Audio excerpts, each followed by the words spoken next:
3, 2, 1, go.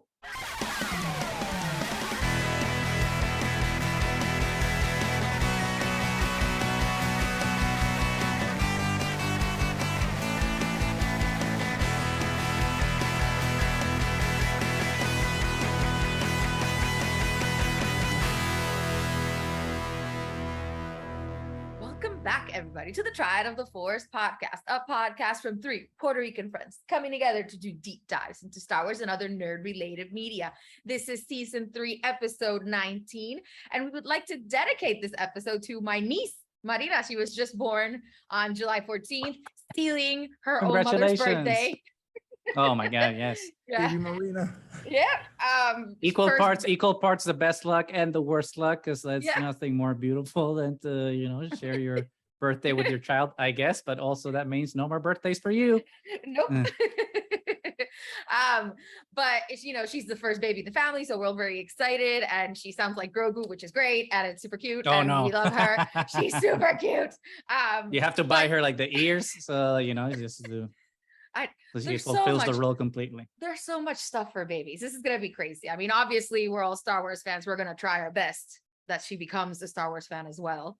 And we were just talking about this amongst ourselves, and we decided that we've never really talked about the children of Star Wars. And some bad shit happens to the kids in Star Wars. We know. But especially with a lot of the newer media, we've been getting a lot of like children characters who are kind of role models in their own right, and it's been really amazing to see. And as much as we think Star Wars is all about us and we want to own it and everything, but Star Wars has always been about the children. So I think especially these generations now that get to grow up with so much Star Wars. I mean, when I was a kid, we only had the 3 original films. That was it. I mean, the prequels didn't even come out until I was in college. So I can't imagine being a kid now and having access to so much different Star Wars and so many characters that are closer to you. Like, I can't imagine when Marina can actually see, young Leia and see her running around, and you have all these role models now that are so great. And we live in exciting times. So I think it's something cool to talk about. And terrible yet exciting times. If we forget about the real world and everything that's going on with everything and just focus on media. We live in a pretty cool time for media. Everything else, let's not talk about that. But I think you're totally right. I mean, before we get into that, now I'm wondering, like, what's going to be the process of indoctrination? You're going to be obviously the cool aunt, so it is your job to teach the things that the parents will not be teaching. So basically, the fun teaching. So when it's time to introduce this new child, this Grogu, so to speak, into the world of Star Wars, how do you feel should be the best way to introduce them to Star Wars, especially now there's so many different avenues, right, to start? Because back in my day and your day and Mo's day, like our days, right, it was only the original trilogy, that's it, or maybe the Ewok films. Those were there, I did watch them, but now there's so many introductory points to start fandom, and especially as a kid, that you don't necessarily need to start with the Skywalker saga, and maybe that's not the right point to start as a kid, right? As a youngling, as a Padawan, to start the journey into Star Wars. So what do you think would be the best approach for Marina to start her Star Wars journey? Now that we have a different context, a different point of view. Different point of view. I think for kids, definitely all the animated series now I think would be the best entry point, because they would probably already be into cartoons by then. It's a little harder to get interested in the live action stuff, especially when there's not a lot of kids running around. So I mean, except for maybe Mandalorian, then you have like Grogu to distract you, and now with Obi-Wan and young Leia, but then she'd have to be like around 10 or something, I think, to start getting it more. But the cartoons, which are amazing, even if you don't, especially like Clone Wars, which is a little bit more adult, you can still get a lot that it doesn't matter if it's over their head. It's still beautiful and fun, and you get introduced to these characters. And then obviously after Clone Wars, just so you go kind of in order, but Rebels is a little bit even more kid friendly, even though there are a lot of adult themes again, but it's, it is about a found family. And, Ezra and Sabine are, young characters growing up in one of the few actually stable families in Star Wars. Well, yeah, they're Yeah, they're a yeah. stable family. Yeah. They are Mhm. for the most part. Yeah. I mean, not most families are out there waging Yeah. civil war against other people, but as in terms of their internal dynamics, Yeah. it's as pretty stable as a family gets in Star Wars, I guess. Yeah. Then we lose the dad because, all Star Wars dads die. Because Star Wars families have to be tragic, and we'll get to that. Yeah.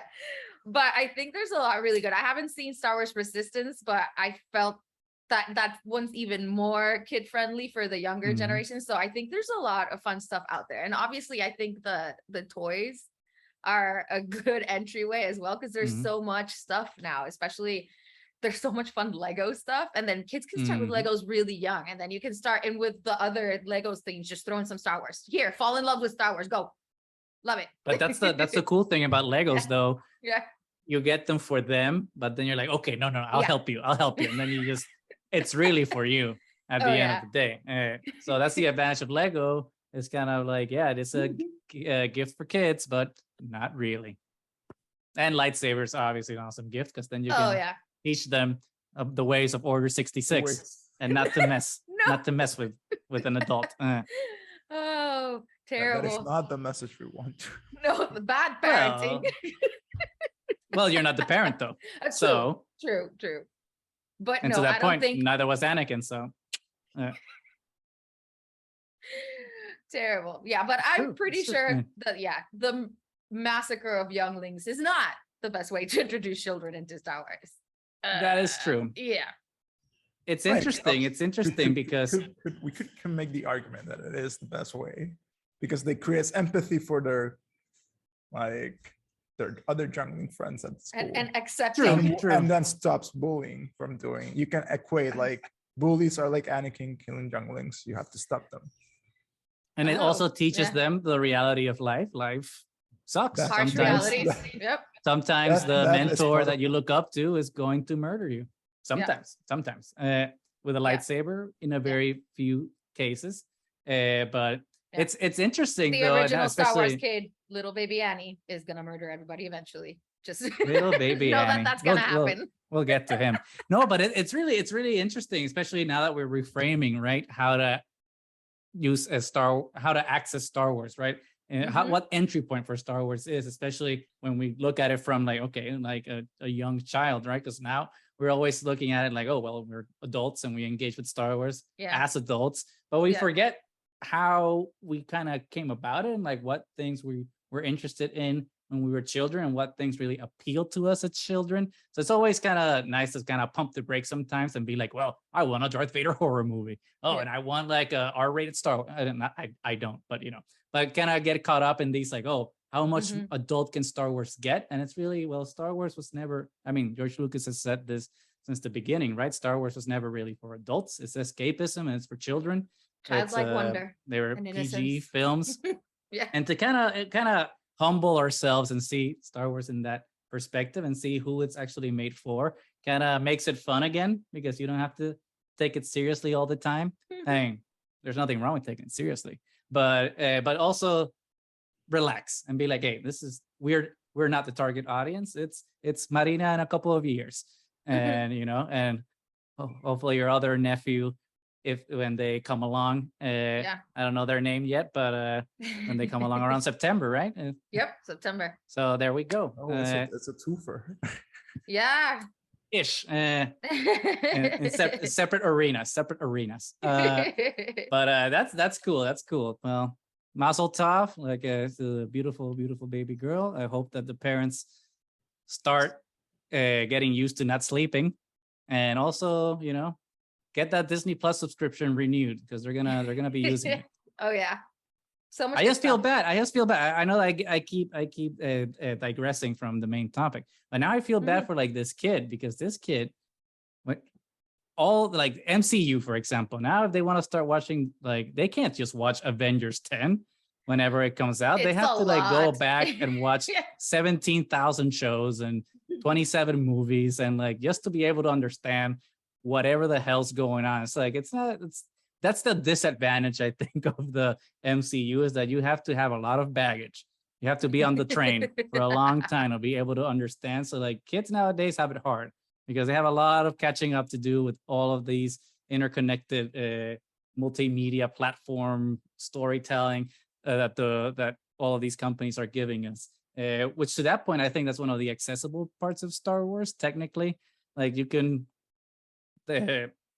watch all of these things. You can watch Mando on its own. You can watch the original trilogy on its own. Sequel, like even all the trilogies, you can even watch them independently. You right? can kind of The start books. wherever you want. Yeah. So in that sense, I think Star Wars has done a good job at not being too reliant on the interconnected universe to be able to function. It's pretty independent in that way. So that's why it's the best fandom, except for the fans. Star Wars is the best fandom. And I'm not talking about the good ones. You guys know who you are. There are some good fans amongst us. But now I'm curious, like what as kids, what brought you to Star Wars? What was like when I was a well, kid? Nani, you were already pretty like you were already a teenager, right? When you saw them, were you like younger? That's a kid. That's a kid. No. Well, true, but you have a personality when you're a teenager. You're figuring life out. You're still but I'm still figuring it out. Yeah, but you're learning that you have to figure life out. You're just aware that you have to figure life out. True. But I did watch the originals as a kid. Yeah. And I didn't even get to see them in the theaters until they did the re-release with the remastered, but I was already in like 5th grade by then, so I was already a fan. It's something else. Of course I was a kid, and then they came out when I was in college, but I'm still a kid now, so it doesn't matter. That's the important part, maintaining our youthful spirit, keeping that within us alive. That's what I want. Like, do you remember as a kid what was like, wow? The Ewoks. Come on, when you're a kid, it's all about the Ewoks. I will admit that was my favorite Star Wars movie growing up. Return of the Jedi was the film that I had on my I had the VHSs, right, of all the original trilogy. And since I always went to my grandparents' house on Saturdays, I would always keep a VHS there just because I didn't have cable. So I would watch all the reruns, Gilligan's Island, all that stuff. Exactly. But like after watching all the reruns in the morning, like I would do my Star Wars. And I would always watch Return of the Jedi. I guess it was like the most fun. It has the most pew pew and like all because it's all about the space lightsabers battle and space battles and Ewoks. And as a kid, it's like, oh my god, it blows your mind. But then the substitution happened in 2000, because in 2000 the VHS for the Phantom Menace came out, and that was just my go-to Star Wars movie after the fact. Like it was like Return of the Jedi, and then the Phantom Menace was my favorite Star Wars movie. And the answer to that is obvious. It's two things. It was like the Naboo Starfighter. I remember when I saw that, I'm just like, this is awesome. Like I loved it. Still the most beautiful. Yeah. And obviously my boy Darth Maul, when he whips out the the double lightsaber, that double-bladed lightsaber at that fight, I was like, oh Lord. I was like, move over, Neo. Move over the Matrix. Like this is it. So yeah, it was all that. It was the wonder, right? The spectacle of like these things that I never knew existed until like I saw it. It's just like, wow, there's cool things out there. There's dignity and nobility and mythology that we all subconsciously crave, but like wrapped in this shiny sci-fi package that just makes it fresh and invigorating. I mean, I'm putting words to things that I didn't know, right? That I felt back then, but it's then that's why I'm a staunch defender of Episode 1. People say it's the worst of the prequel trilogy, but I completely disagree. I think it's the best one too. Has a special place in my heart. Like that movie really rocked my world. It was an event. But what about you, Mo? What about you? Nani and I went on these diatribes, but what about you? Well, to me, like I just remember, like after watching them playing with my like siblings, and to us it was like trying to do like the Force, like we will try to shake each other, and it was like, oh, we could feel it, and like trying to move things, like it was like to us it was always like that, the Force, like to me, like the Force was and lightsabers, like obviously lightsabers, lightsabers. Well, up to this day, after seeing Obi-Wan, what can I say? Lightsabers again. So lightsabers. Even a They make them flashlight. even You get a cooler. flashlight. It's like, yeah, you feel like I don't care how old you are. If the lights go out in your house or your apartment, and you find a flashlight in your apartment, you turn it on for You're a minute. playing You'll do the lightsaber. boom. Mhm. You're gonna do the sound. And you're gonna be like, you're gonna do it, and I say, oh shit, I have to look for whatever I forgot I was looking for in the dark. It doesn't matter how old you are. Just like if you're going to the grocery store and you see the sliding doors, you will do that. You will do it. Even if it's like a little subtle, like, so no one sees you, you will use the force to open the sliding door. Guilty. I read that Ewan McGregor does it. So if he does it, we can do it. It's cool. I mean, Ewan McGregor has to do it. That's just like, Yeah. And it probably actually does work for him. So yes. Does work for him in very multiple ways. In multiple ways. But speaking of, this is a long way to start our introduction to the children of the Force, right? Because I think it's very poignant, right, that we're not only dedicating this show to your new niece, to Marina, but also talking about Rebels and Phantom Menace specifically, to start talking about the youths, as they would say in my cousin Vinny, right? All the young people, the babies of Star Wars. The younglings, and we can't really talk about any of the younglings. We can't talk about Grogu. We can't talk about little Leia. We can't talk about anybody without talking about the original baby, which is little Annie, little orphan Annie. Well, he wasn't an orphan in episode 1, but without talking about Anakin Skywalker and his baby appearance in the Phantom Menace, which, as controversial as it was, kind of springboarded the whole child being found by someone and taken in as family trope. That's not a trope that Star Wars invented, obviously, but something that like it's being done a lot in Star Wars media today. So why don't we talk about little Anakin a little bit? Nani, why don't we start with you, since you were the resident aunt here, the brand new, since you were just minted an aunt. What did you think of? What did you think of baby Anakin and like what he did for babies in Star Wars to this day? I mean, it was kind of crazy because I remember when they first announced that the prequels were coming out, I never thought we were going to get any more Star Wars than the original, ever. So it kind of blew my mind. And then it blew my mind extra when, you first start to see the scenes with like this little kid, and everybody kind of assumed it was supposed to be a young version of Luke. And then when they're like, no, we're going all the way back to Anakin. And it's like, oh, shit. Okay. So that to me was intense. I remember some of the posters that were really cool. That's the one with the little baby Annie and the shadow of Darth Vader. So good. To this day, that poster is just amazing. And it's so good because, especially to us that had already grown up, with the originals, having to see this little kid who is like, super cute, and knowing that he's going to turn into Darth Vader, like regardless of what happens, it's going to be Darth Vader. So it was a bold move, honestly, to go that far back to when he was that young. I mean, I thought they would have started maybe when he was like a teenager and stuff, but going back to when he was so little. And then the story is so sad, him being ripped away from his mother's hands. Like, this was a kid who grew up a slave, but still had a loving mother, and even that gets taken from him just because Qui-Gon decides that, he's the next scion of the Force. So my boy Qui-Gon. I know Qui-Gon is amazing, but he still stole that fucking kid from his mom. That is true. That is true. He thought he was doing the right thing for the galaxy, though, and ultimately, technically, after a lot of I'm not justifying death. I'm not justifying it. Yeah. I'm just saying. Mo, what did you think of baby Anakin? Well, props to baby Annie. Like, interesting. It did nothing wrong. I think it's good. Like, I like Nani said, like the poster, that I think that was like the first like 10-year-old me was like blown away. I was just like staring at that. What is this? Like, oh, we're gonna see like and you're 10 years old and you see a kid that's probably around that age. So it's like you're like, okay, let's see how this story goes. You're excited, but then you also know like, oh, this kid's gonna be Darth Vader. which happened to be my favorite character in Star Wars. So I'm like, Yeah. like this like an evil but amazing character that's gonna like I want to see how this happened.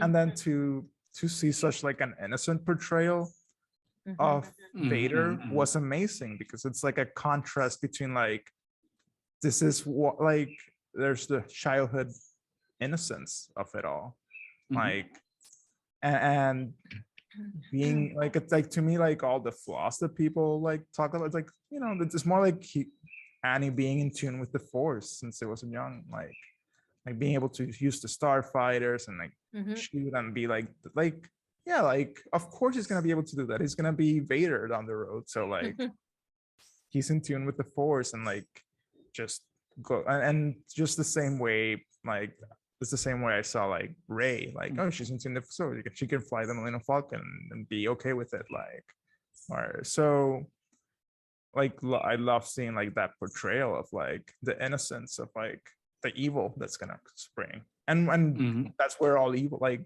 all things that are evil we label as evil down the road, all started on innocence, like all childhood is innocence. It's what teaches us, what surrounds us, what we grow, what grows around us, what's being fostered around us that determines then what we act or do. And even that doesn't determine, you can change it down the road, but everybody starts innocent. So I think that it was a perfect portrayal of like this is going to be the most evil thing in the galaxy.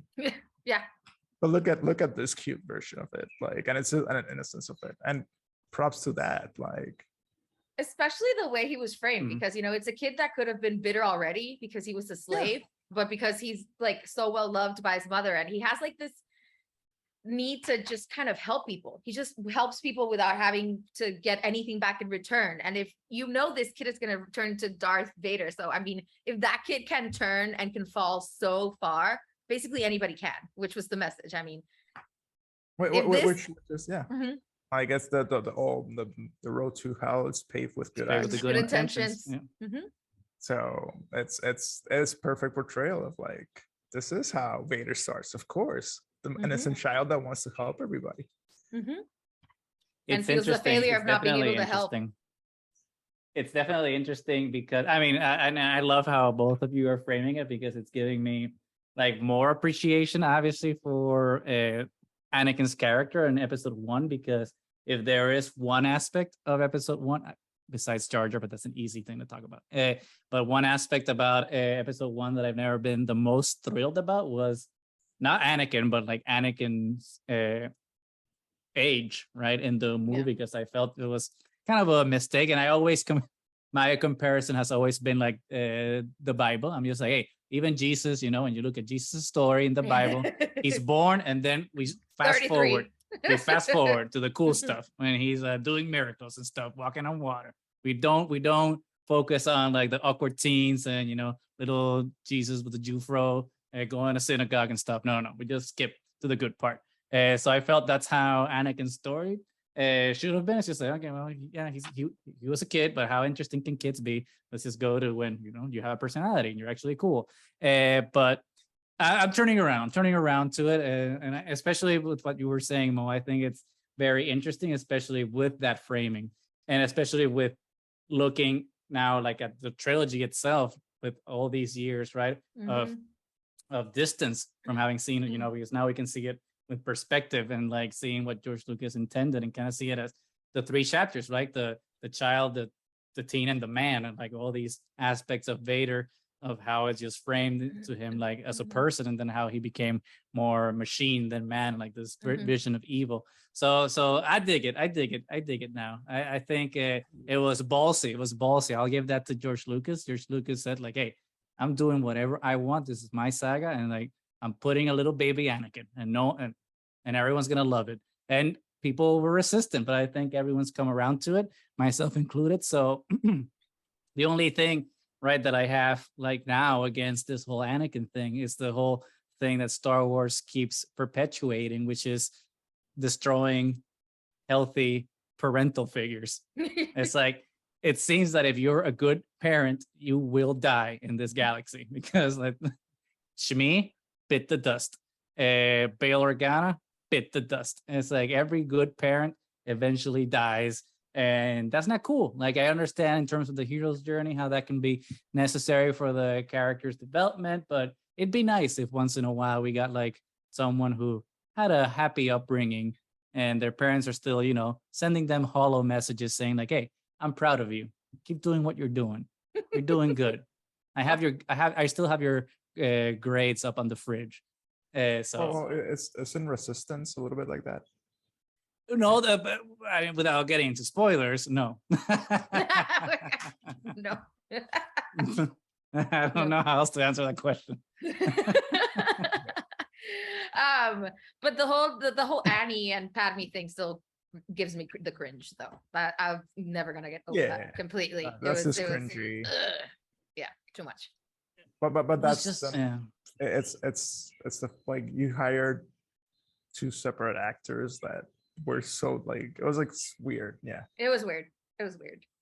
It was the writing. I think because obviously, I mean, it's interesting because a 10-year gap is really like the older I'm getting, like I realize like the age gaps aren't that much, especially the older you are. It's just like, well, the age gap doesn't matter. Age gaps are more important the younger you are because there's less lived experience, right? So the older you are when you are a young person, the more life experience the older person has. So like it's kind of like inversely proportional in that sense. So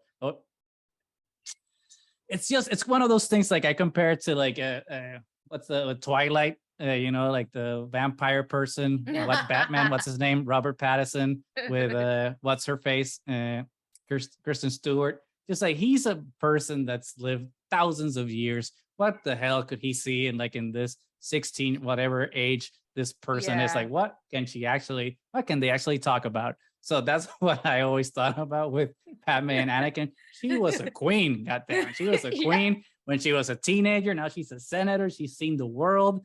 And it's just like, what, like nothing. There's nothing. And especially in Attack of the Clones, when she's like, I still see you at that little kid, Annie, but I'm going to be making out with you by the end of the film. Okay. But they were in a life and death situation. And you know that feelings like those erupt in situations like that. Or as it was very well described to me, Padmé, with all that stress, just wanted a little fuckboy, and that's it. And then after, we without naming names, because I think if I do name names, they won't appreciate it. But I think that the people that I will mention now will know who they are when I say it, and Nani, you might as well. But some people start that way, you know. Some people start with okay, this is just a FWB type of situation, and all of a sudden, after a while, it's just like, oh, crap, maybe there are feelings here. Maybe let's continue this relationship, and then they get married and have kids. So I don't know who I'm talking about. But I'm just saying that like the whole Anakin and Padmé thing is possible. It's very possible, of course. Of course, it's possible. Almost 7 years older than Josbando. There we go. That's not the same. It's not the same. We'll talk about that some other time. We'll talk about that some other time. Because it's completely different. I know. Anyway, I think we digress. So as that's usual. It. I think for Baby Annie, we have appreciated Baby Annie with the years. No, and if we want to keep appreciating Anakin, I have to make a little aside to plug Brotherhood by Mike Shen. It's a book that I wasn't originally going. If you follow us on Twitter, you'll have read my little quick Twitter review of the book. I'm planning on doing like a longer one in the future, so stay tuned for that one. But that was a book I wasn't really gonna originally read because like I don't read all the Star Wars books. I don't have time, and it takes a long time for me to read a book. And I was just like, I'm not that much of a prequel stan, you know. I'm more focused in the High Republic, and I want to read more like post Return of the Jedi stuff. So I was gonna take a pass on that book. But then I started seeing everyone's reviews, and everyone's just like super hyped about it, and I was just like, why not? Everyone says it's good, and now that the Obi-Wan Kenobi show is out, seems like a good time. And I read it, and it was really, really good. I really, really loved it.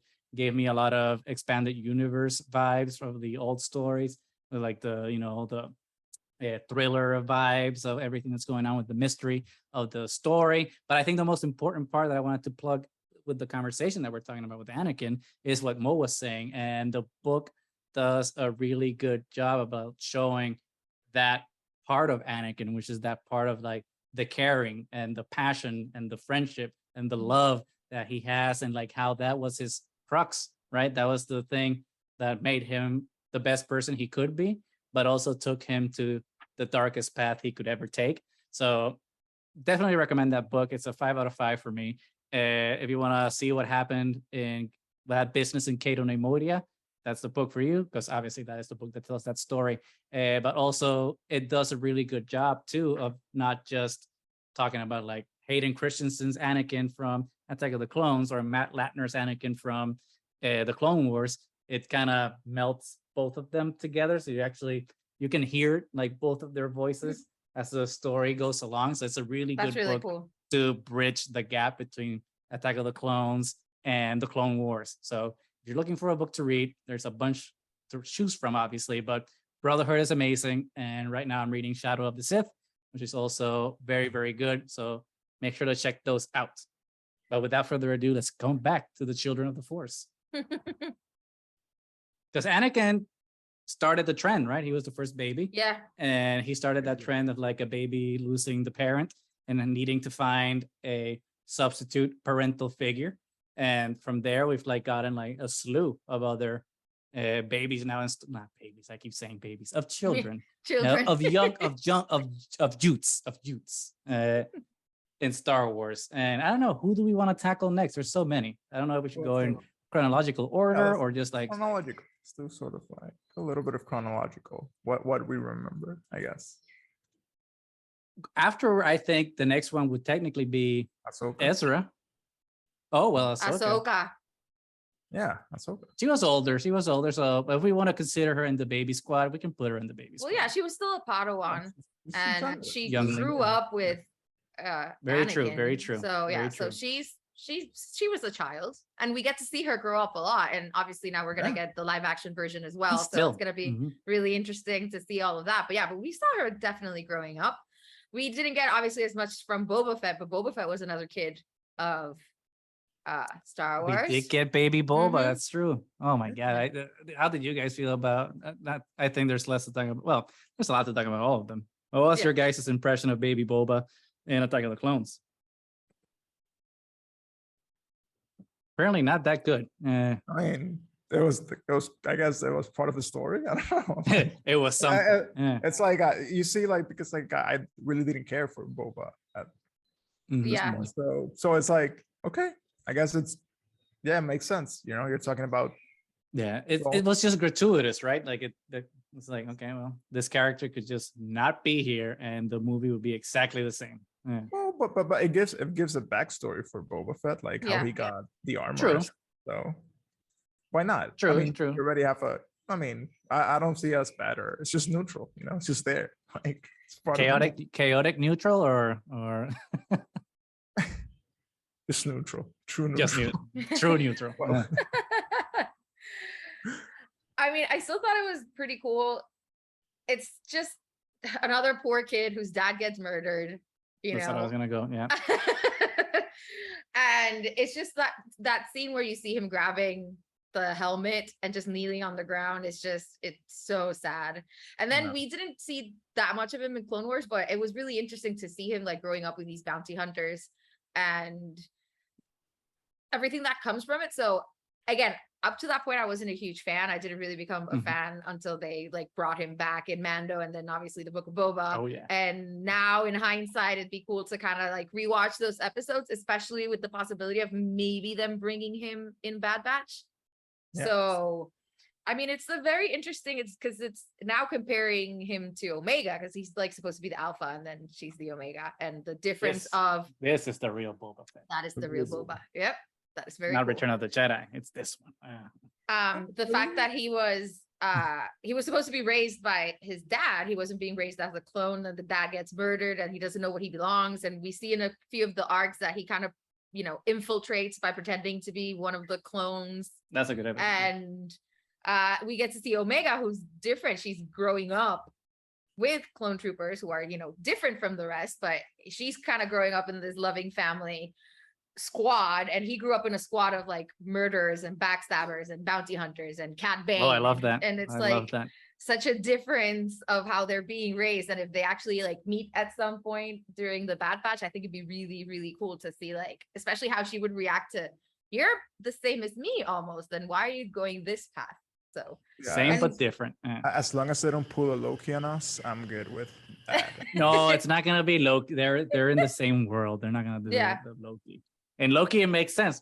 Well, because we they're already variants, talked about not it in the that. same. Yeah, not the I same. mean, you can argue they're different persons altogether, but Yeah. We talked about that in Loki. That's good. That's a massive tangent. That's like a left turn, a real hardcore. And with Boba, we know that he is gonna get that redemption, but it's gonna take him a long and winding road to get there. Because as a kid, because we see him being cemented as a bounty hunter, but he's like pals with Darth Vader eventually. So, we don't get to see a lot of it in the films, but we know it's there. So I don't know. It's interesting. It's a different kind of.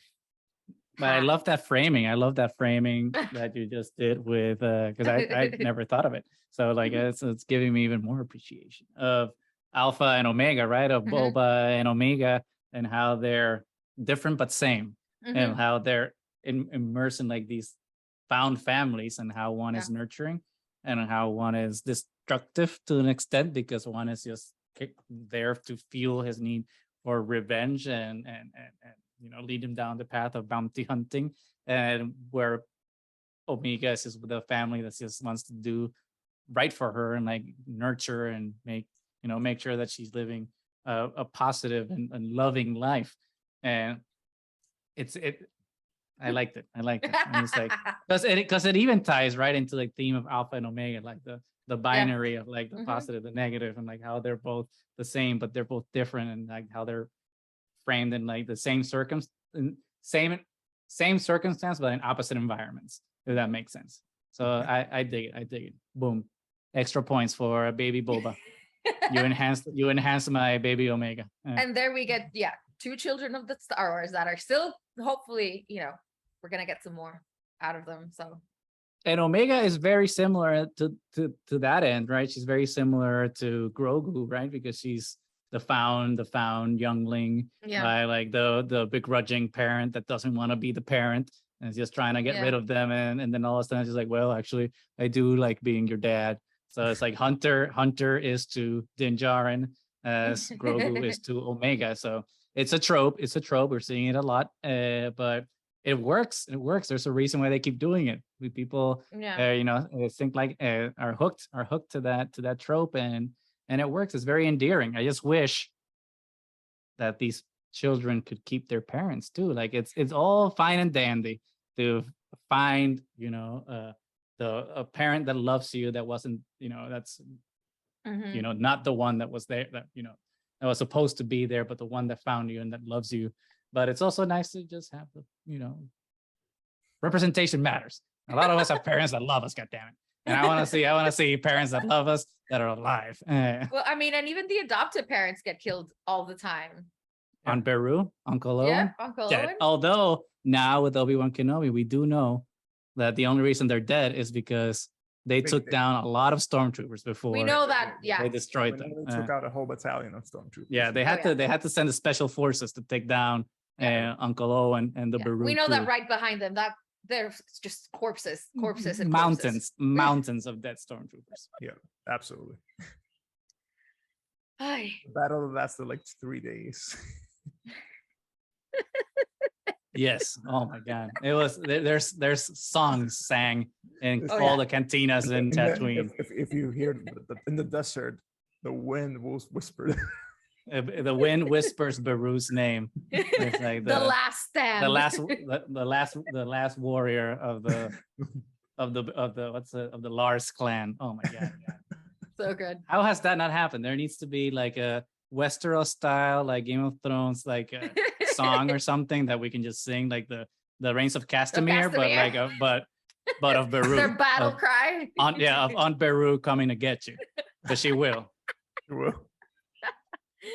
Oh, I love that. So good. Going back to children. Back to the children. children. We're not supposed to murder people, but some do. Some children do murder people, I guess. That is a fact. Some children. Especially like if you're in the Star Wars universe, like Ezra, I think is the next candidate here for talking about children in Star Wars, which is the next kid that we have to lose his parents, both of them. Yep. At the same time. Both of them. Thanks to the Empire. It's just like, Jesus Christ, can't catch a break. And then again, found family, which is a very nice, very, very good family. But Ezra 100% murdered people. So let's not sugarcoat this. I know that they gave him the lightsaber with the little stun gun, so he wouldn't be like killing stormtroopers at first. But then season 3 came in, and it's like, no, murder, she wrote. Murder is okay. As long as it's stormtroopers, it's the Empire. It's okay. Well, I mean, and especially after, they kind of tempt you with the whole he is going to be able to rescue his parents, and then it's like, no, it's not going to work. Dead. It's Star Wars. Obviously, they're dead.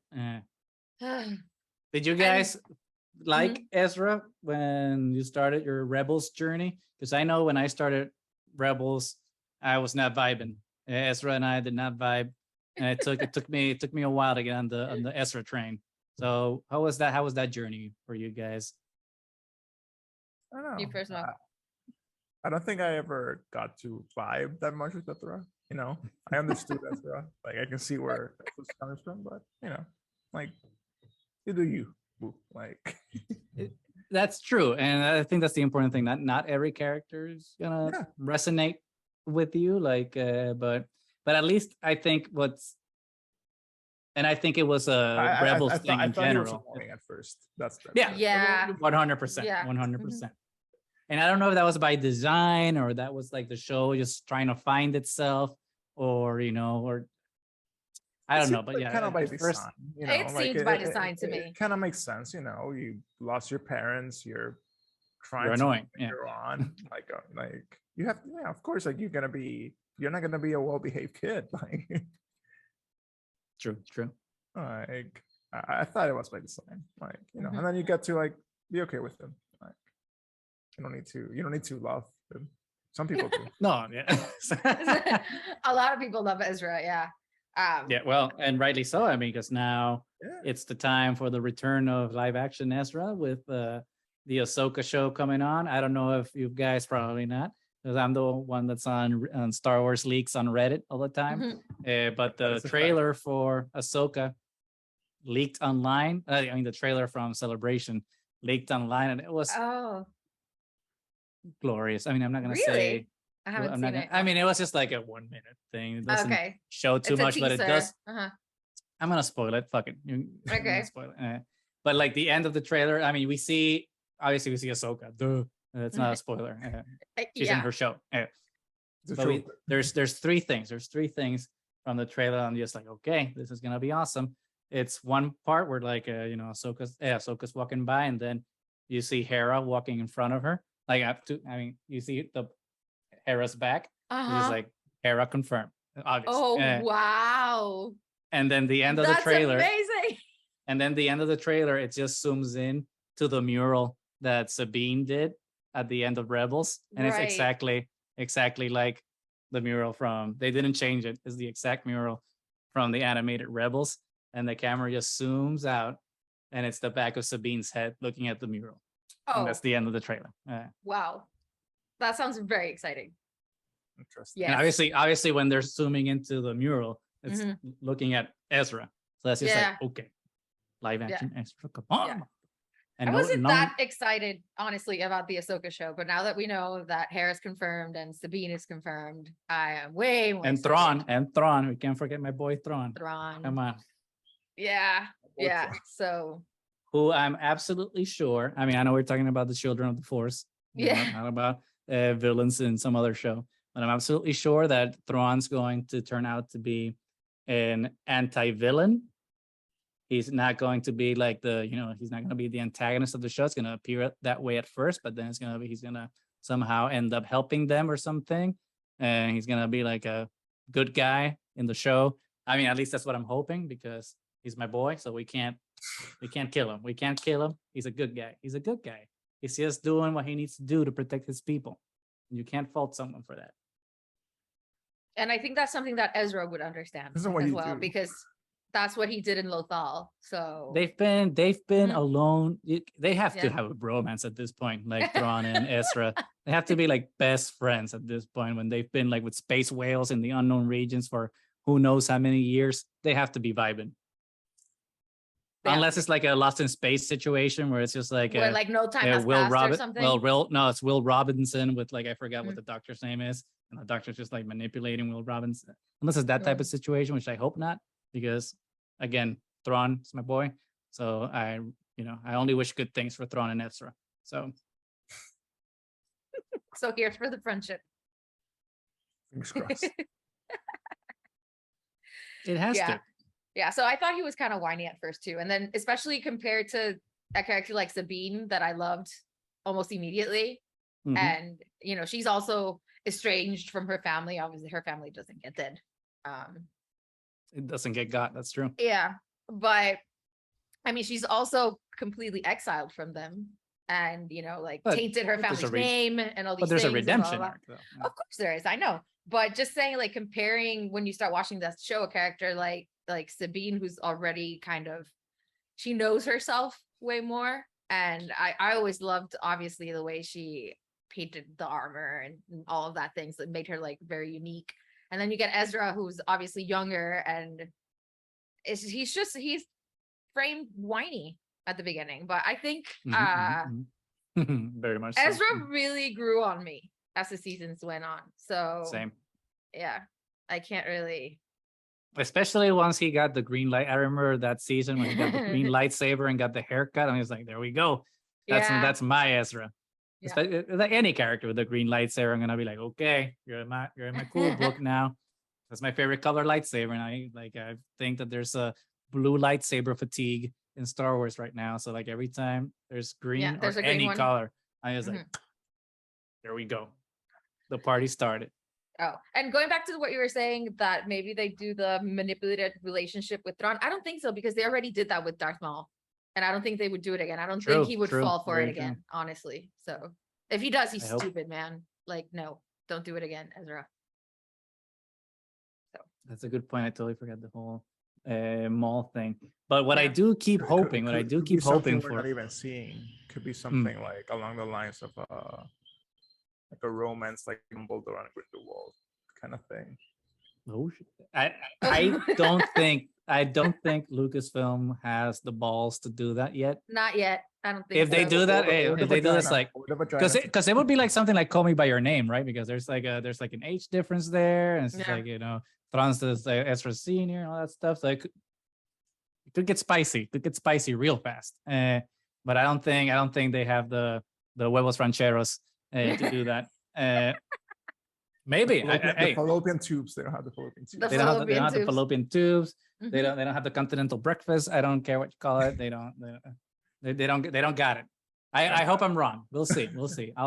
I'll tip my hat. I mean, it is a live action. It is a show. It's not a movie. So it could be, and we don't know how long this time's been. So it's very true. Holy crap. We'll see. We'll put that in our wild card, in our wild card bracket for the show. But what I've always wanted for Ezra, honestly, is for him to just go to the unknown regions, and I think I've talked about this before. But go to the unknown regions and be with Thrawn and find the Shiz. And since the Shiz girls are force sensitive, start a new Jedi Academy out in the unknown regions. It's like detached from the Jedi Academy of the Republic, with you're able to form attachments and like do the Jedi Order as it should be. And then eventually that Jedi Order, I'm just headcanoning now, that eventually Ezra's Jedi Order meets I was going to say Jace, race, Race. Jedi Order, post Rise of Skywalker, and they're like, oh, let's Synergy. combine our academies and make the Uber Academy. But we'll see. That's too much speculation. Back to babies. Back to children. Back to babies. Back to children. And we can't talk about. I don't think we can talk about little Leia. Yeah. Wait. Before, let's give a shout out to our boy, the one, the only. It's gonna come in Bad Batch, so we know Gungi. Gungi. My boy, my beautiful And if baby boy. Gungi survived. With a green we don't know how lightsaber. many other With the green younglings lightsaber. possibly know have Gungi survived. So we know Gungi for sure. So there might be more younglings around alive in the galaxy than we thought. So Yes. I love that knows? sweet boy. more children. We must protect him. At all costs. At all costs. Yes. If Lucasfilm kills him. No. If he there's Don't jinx it. I don't even want to talk about it. No. Yeah, no. I'm just saying. I know. And Hasbro, Don't do it. Get, Don't get do on it. that. Do a real life wood lightsaber. Oh yeah. You can sell I it. will buy it. I will spend I will sell take it. my money. I will sell a kidney. I will sell I'm gonna sell other people's kidneys. I'm not gonna say which people because they'll they won't have me as a They friend will anymore. hide from you. But Yes. but all those people, I will sell all of your kidneys for Gungi's lightsaber. And my own as well. I know. But mine will be the last one though. Get on it, Hasbro. Get on it. Get on it. Yes. Get all that. Get that kidney money. We can't talk about little Leia though yet. I think little Leia we have to save for last because she is our blessed saint of children at this point. So we have to talk about the most famous of the current babies, Yeah.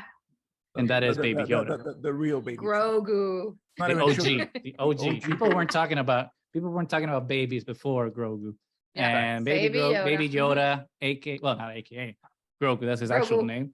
Grogu, aka Baby Yoda. Exactly. Redefined the game. He changed Star Wars. He was just like, hey, Facts. you know Anakin Skywalker. He was 9 years old. Well, guess what? I'm 50 and I'm still a baby. He just came And I'm in. way cuter than any other baby. and I'm way I'm the cuter. cutest ever. I'm the cutest. Oh my god. Yeah. He just knocked those doors with a little frog feet of his and just redefined the game. Just made Pedro Pascal his little daddy. In the sweet way, not the sexy way. I can eat a whole brood of like babies, like eggs, and you still be okay with it. Like Yes, I'll cause a Yeah. little controversy for a couple of days, but Yeah. everyone's gonna be okay after a while. Holy crap, that was a surprise. I was very, very, very blessed. I was very glad that didn't leak, and I was actually able to watch that moment on The Mandalorian at the end of that episode and be like, "What? It's happening. What the Yeah. hell is this? Like Yeah. a baby Yoda? Like what is happening here?" And it completely rocked my world, especially considering what I thought the show was going to be and what I thought the show was going to go in the direction I thought the show was going to go in. So Baby Yoda has been a revelation. He's a still saint dropped above from the heavenly skies to sit upon the throne of babies next to Gungi. And, it just rocked my world. How did you guys feel about Grogu in his first appearance in The Mandalorian? Did it rock your world as hard as it did mine and the rest of the planet, I guess? Nani compared with seeing your Well, Grogu's Answer a carefully. fictional Yeah. character. My niece is real, so it's completely different. That's not true. Grogu, there he was at Celebration. He was saying hi to everybody. He's real. You can buy him. I can buy one for you right now if you want. That is, And that then is we'll true. see. It's not the same. Don't compare it with my my niece that was just born. Lower maintenance. Lower. Just saying. No, definitely lower maintenance, obviously. I actually didn't watch The Mandalorian until almost before season 2 came out. So was it spoiled? Well, I had seen obviously pictures of baby Grogu because it was everywhere. I mean, but I had only seen like the memes and stuff. I never actually saw him, walking around and the noises and using the force and all that. Just seen the memes. And I thought, this is so overrated. Why are people so obsessed with this? I don't care. Oh, ye of And little then faith. and then eventually when we did get, because we didn't have Disney Plus, we're like, let's finally get Disney Plus. Season 2 of Mandalorian's coming out, and let's just watch the first one and see. And it blew my mind. Even with all the expectations of knowing people had been freaking out, I was like, what is this? Especially the times when you see him walking around. It's like the cutest thing ever. I can't believe it. And then the fact that he is a believable character. He's not just cute. Like the cute is obviously adds to it, but that it's a believable character that is like basically changing the nature of every person that he comes across. Changing lives, Grogu, changing lives. Grogu changing lives. Yeah. So it's been a wonder, and they've done so consistently well with the character instead of just using him to, cute nap, there's been real development there. And especially after what we saw in, Book of Boba, and the fact I'm so happy that he decided to, pick the Beskar armor and go back to his space daddy, so there's been a lot of magic, and especially considering that just Grogu by himself basically brought a whole lot of people into Star Wars that have never cared about Star Wars and are now enjoying it because his character just kind of blew everybody's mind, and is now a character, that will also be good for when kids start, starting, oh, look, there's a baby in there, and he has the Force and is powerful and saves his dad all the time. And I don't know, it was just, there's something very, very magical about the character design, and, that they decided to go that way, because you have a character and a show that's kind of framed, like a Western, and then having the balls to the side. Oh yeah. And we're doing a baby too. It's not just a Western. It's about a dad traveling with his baby son, and we love it. And it's so good. So. But I think that's the valuable part about Grogu, is what you just said, that they didn't just use him as a prop, because they could have just said like, okay, here it is. It's like, here's our here's our product placement, our merchandising opportunity, and that's it. Which is still Which is. He is. I'm not gonna. It's Disney. It's a merchandising opportunity. Yeah. But they still did like a good job of like making him poignant, right, and having him have impact and have his own story to tell, and not just his own story independently, but also a story that resonates with the main character, right, with Din, and like how they can see each other and find each other through like the struggles that they're going through. So not only does Din help, right, Grogu, and like rescue him and do all those things, but Grogu rescues Din as well and helps him through his journeys in that sense. So like have that relationship between the two of them where they can both grow and learn from each other is a really beautiful thing that they did, which like combined with the cuteness of the character and then like the strength of the story between the two of them is just a home run. It's just like it's wonderful experience. I do think that they could have stayed separated a little longer. I didn't like that they brought them together so quick. I did like how they do it. Right. It's like Book of Boba Fett. It's like all of a sudden it's like, never mind. Let's go back to Mando. But whatever. If you want to listen to our thoughts about that episode, you can go to our Book of Boba Fett review series. They're wonderful. We have beautiful guests that joined us to contribute. So go check those out. But anyway, Grogu, amazing. So I just can't wait to see. I was gonna say can't wait to be king. It's like Lion King just popped into my head. But see where season 3 is gonna take us, and see all the new beautiful adventures of Baby Yoda, and see of Grogu, and see like if he finally gets a little Mando helmet. Little baby jetpack. Little baby.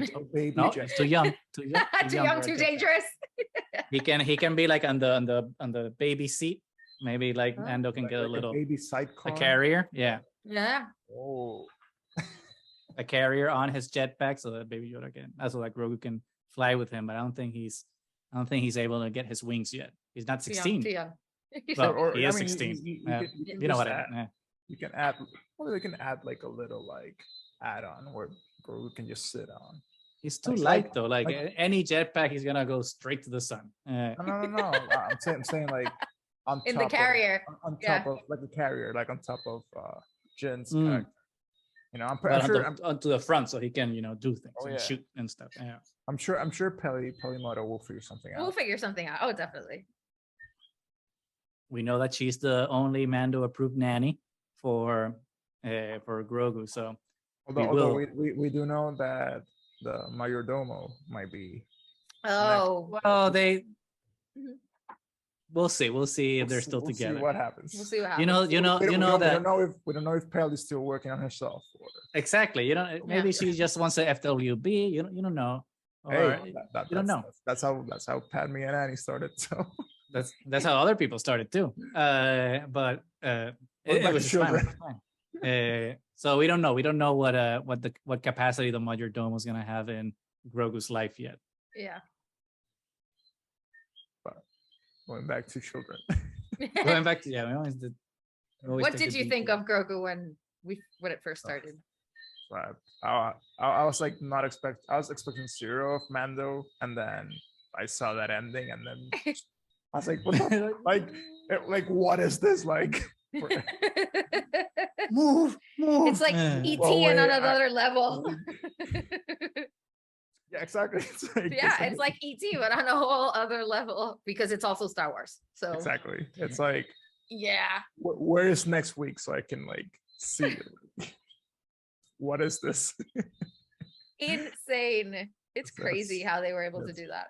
And I like it's such a good character because it hard like going back to like that innocence we were talking about Annie. Grogu's innocence is even like less because it's less tainted with like the idea of helping others. Grogu's just like, I'm just a baby. I'm learning. Like, I'm a 50-year-old baby. It's like baby. It's like, more instinctual than anything else, and kind of like him feeling around where and seeing that, like, like it's also a reminder. Like we like there are things we have to go back to that like childhood like wonder of like seeing like wait I'm learning from this experience again because and that's what we saw like going through like reliving Order 66 again. It's like going through the trauma of like but seeing it with that like fresh pair of like childhood eyes and like how can I learn from this or like how do I instinctively like it was so well made. Like you were saying like Nani, like it's not just there. Like Grogu is an essential part of like if Grogu isn't there, there is no Mandalorian. That's right. Like I don't care how charming Pedro Pascal is, but like the show falls apart if he doesn't have his little son with him. No, exactly. Right. And to see like just to see like where that relationship goes on. Again, I wish we could see a Grogu with like two older Yoda parents ish raising them. That would be amazing, but we don't have that yet. So one day we'll go into like the Yoda planet and his parents will be like, oh, welcome to us, son. Yay. But do you actually want that, or do you want him to be like, no, my dad is the man that raised me? He can have both. He can have both. Why not both? Both, because Mando's gonna die by the time like come on. But he's not gonna live as long as Grogu will. Yep. Like Mando's. You hurt my feelings all of a sudden. It's like, no, he's not. I'm talking and then I was just like, we're all gonna die. It's like by the time like Grogu is the next what? If 50 is their next stage of life, by the time Grogu's 100, he'll still be a youngling, and Mando will be long gone. That's true. Holy crap! By the time that Grogu's 10, which is like 100, Mando's dead. Yeah. So it is a good thing to go back to Grogu's home planet for the view. Yeah. Just saying. Kind of. Oh shit! That went dark. That went dark a little bit. No, and especially now it's after life, we're all gonna die. It's the next step. Yeah, and and especially now that that Grogu, we're really starting to see him start to like unpack that childhood trauma. So I think there's just gonna be a lot of interesting things in that development of Grogu as a character and his relationship with Din and with everybody else that he comes across, because everybody can't help but fall in love with Grogu. Like everybody is an audible to Grogu there. Yeah. Everybody it's, loves it's Grogu. a fact, you Mhm. you can't.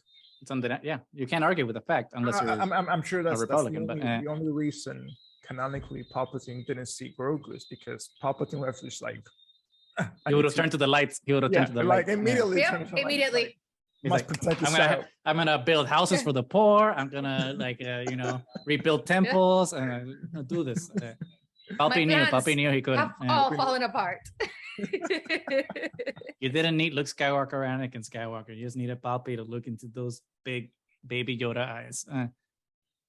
Boom. Done. Done. Everything's done. Star Wars over. That was over.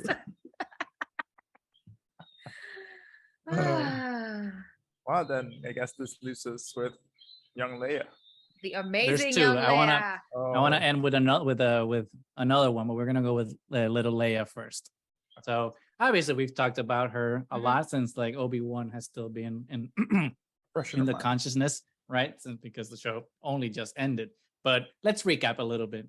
Little Leia, first impressions, last impressions. What do you think of her as a whole? Did she compare to Carrie Fisher? Did she live up to little Anakin from episode 1? Reactions. Nani, let's start with you. Do you hope that Marina's gonna be like little Leia? She's awesome. I hope so. I hope to be like little Leia. Yeah, I hope Same. everybody can aspire to be like little Leia. She was fantastic. She was way better than little Anakin, honestly. She Yes, was because she facts. was immediately, I mean, it took a while to, accept little Annie, because Annie was also kind of whiny and annoying as well. And it's with the years that you have come to appreciate that character. Mhm. Little Leia, I love from the moment that she was first on screen. She was Mhm, amazing. I think she completely lives up to Carrie Fisher's legacy and to Leia as a character's legacy. And she brought so much childlike wonder to it, because she's Mhm. sassy and strong, but she's also very innocent and loving and empathic and You're and almost gonna say pathetic. I know. Close. Good catch. Good catch. Mira, se me vienen las palabras, relax. And Same. It's and Monday. she brought the light of hope back to Obi-Wan, the fact that it Mhm. was Leia that did this, and obviously her interactions with Bail Organa were great. I mean, there was so much about it that was great. And I think for all kids that are going to grow up with this show, to see a character that is 10 years old and is already a role model and already wants to do better for the galaxy, and to be able to grow up with the character and go all the way to Leia as general and Mhm. have that in your life, I think is going to be really, really special. I wish I was growing up now and could start Leia's journey from the time that she was 10. So Especially when you contrast her with like little Luke, because little Luke's just yeah, no offense, but he's a Yeah. little idiot, and he's just like he's just playing around. and it's like he's doing absolutely nothing, and she's there like kicking ass and taking names. Well, and but going to the Luke gets his Senate own Academy. journey. Luke gets his own journey Everyone, later on, that's true. and he has a lot of Everyone- screen time, so we can give everyone- Leia some love. Everyone has to take their own path. Not everyone not everyone starts jogging. Some of us have to crawl, and clearly Luke was Yeah. crawling the whole way. Leia Yeah. just started jogging, and it's like she's the Yeah. queen. She's a baby queen. So she Baby. turned into the general queen. So, Love what her. did you think of little Leia? I thought she was like somehow channeling Carrie Fisher. Oh yeah, Like you can, it was amazing, like it's like I wasn't expecting little Leia, no. and the moment little Leia Mhm. appeared, I was like, hey, this makes total sense, and Right. thank you. Like Yes, It's like how did I course. not think of this? it was like right on her face. It's like I know. I never thought of it. Not even It's once. the most And- obvious thing. It's like, why would Obi-Wan leave Tatooine? It's like, Yeah. "God damn it, obviously." Leia. The other one. and just seeing like all the scenes where she were amazing, like all the Mhm. scenes with like Obi-Wan, the scenes with Reva, Yeah. like the you can see like that's the nature of Leia, like how we were talking like about Grogu's trauma, but Leia also has trauma, and the Mhm. way Leia like portrays it as like by not by helping others losing herself like Anakin did, but by helping others find their center again or find their hope. I think that's that like Leia has always been that, like the idea of hope. Like if a character has always embodied some hope, it's Leia. And I think little Leia did an excellent thing about bringing like again that message of hope. So that was perfect. That's all of it right there. I can't add anything about little Leia because you were very succinct and perfect, and it was beautifully put. The only thing I would just add to that is not about little Leia, is about finally seeing like a healthy parental figure, even though he gets vaporized a couple of years later. But the important thing for me about Bail was like seeing that love and that caring that like he offered her, even though they're not flesh and blood, right? But some things are stronger than that. But especially that scene like in the final episode when she's saying what she wants to do and how she wants to change the galaxy and all that stuff, and then he's like, okay, well then let's do it together. I was just like, oh man, there we go. That's always the type of things that like always get the waterworks going. Like parents that just like lift their children up and like just motivate them to be better versions of themselves. I'm just like, boom, that's what Star Wars needs a lot more of. Like more healthy parents, more therapy, more love. Because Star Wars, I mean, there's a lot of good things in there, but sometimes likes to cripple relationships. Doesn't let love blossom. It's like when love is getting good, bam, let's cut it. And like, no, we gotta let love. Han and Leia destroyed that relationship. Rey and Ben destroyed that relationship. Padmé and Anakin, obviously everyone knows how that went. So not a lot of opportunities for love in the galaxy far, far away.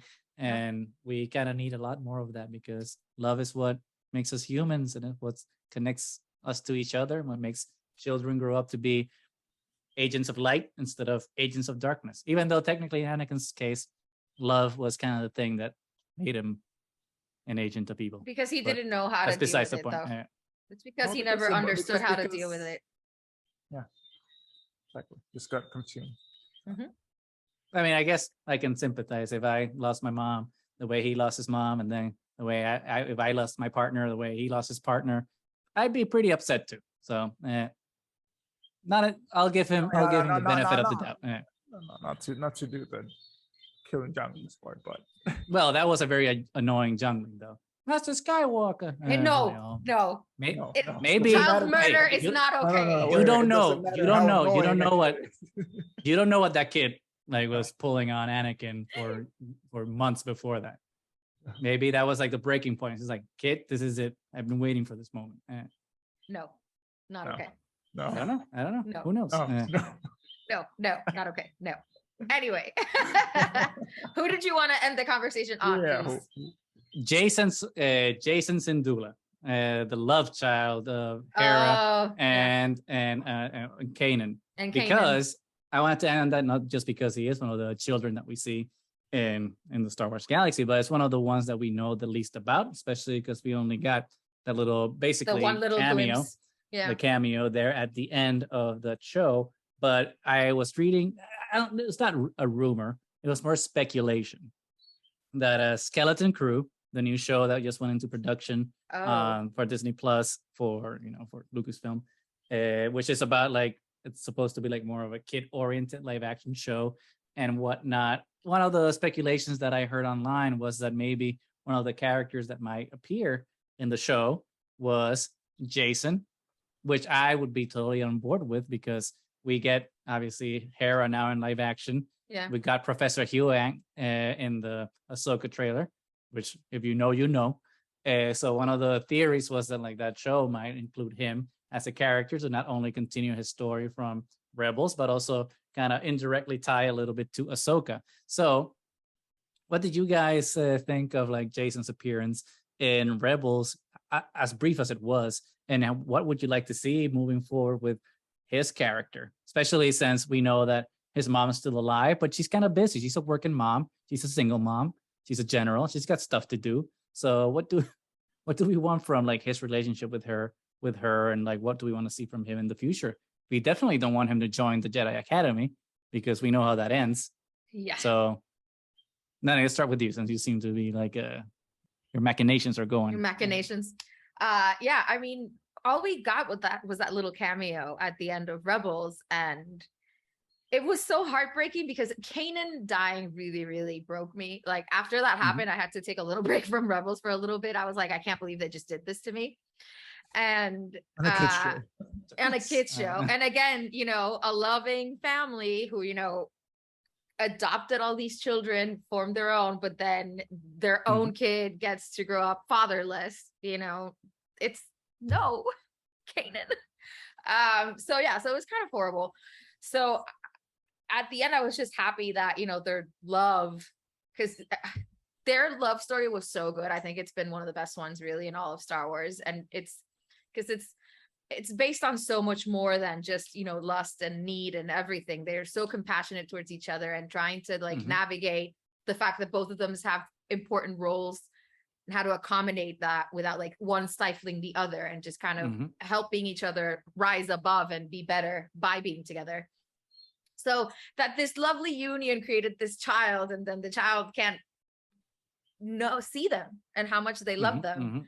So I think if we see the character again, I think it's going to be really important to see what his relationship is like with the rest of his family. If he still has the relationship with Sabine, if he's around, if he ever gets to meet Ezra, who was like, you know, the surrogate son of Kanan, and all these things. I think that is going to be really interesting to watch, and maybe see as he decides if he wants to be a Jedi or not, if he is actually got, because, you know, mom is a badass general fighter pilot, you know, that doesn't necessarily need to be a Jedi, especially if he grew up around Fulcrum, maybe, you know. So like do all Jedi children are force sensitive, or it's implied that he is at the end of Rebels. We don't know for a fact, but I think that epilogue implies heavily that he's got his father's gifts. Okay. But to answer your question, no, not necessarily. Yeah, because there's a lot of children with force powers whose parents aren't force sensitive. So it doesn't in the seem Harry to Potter be world, that would be genetic, called a squib, but right? Yeah. It's like Filch. He was born from magical parents, but he's a no-maj, basically. A squib. So it does happen, but not in the case of Jacen. So yeah, I would be interested definitely in seeing that story continue, but in a loving way. So I want to see him like in a positive environment, which kind of seems complicated, especially since reading some of the like books in the post-Rebels world where Hera is very busy helping build the new Republic and like doing all that stuff. It's kind of like, well, are you taking time for your kid? It's like, I know you can do. You're a modern woman. You can do both. I believe in you.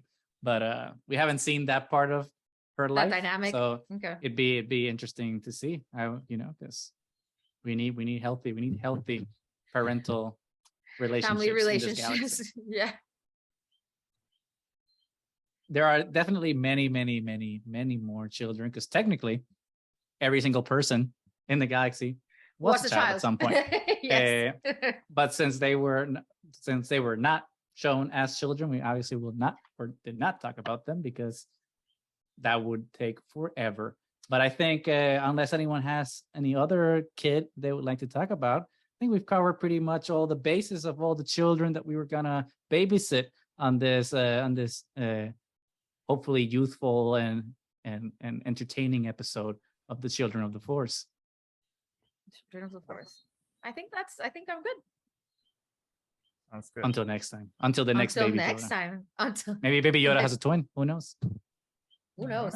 I mean, we kind of found out like, in Obi-Wan that he had a brother.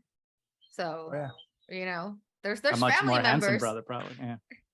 The brother can have a kid, and the kid could also be there's a lot of potential for some Star Wars children out there. And now that we know that some of them can be raised in loving situations, then maybe we'll get more eventually. We don't know.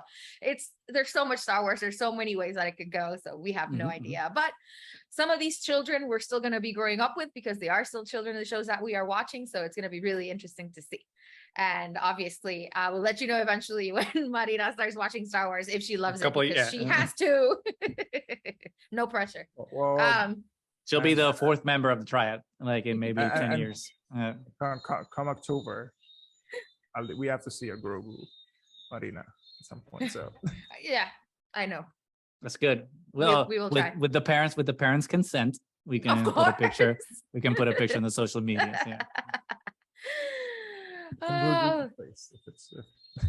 No, blur the face. Just so the ears. Yeah, why not? With the baby privacy. Yeah, baby privacy. Yes.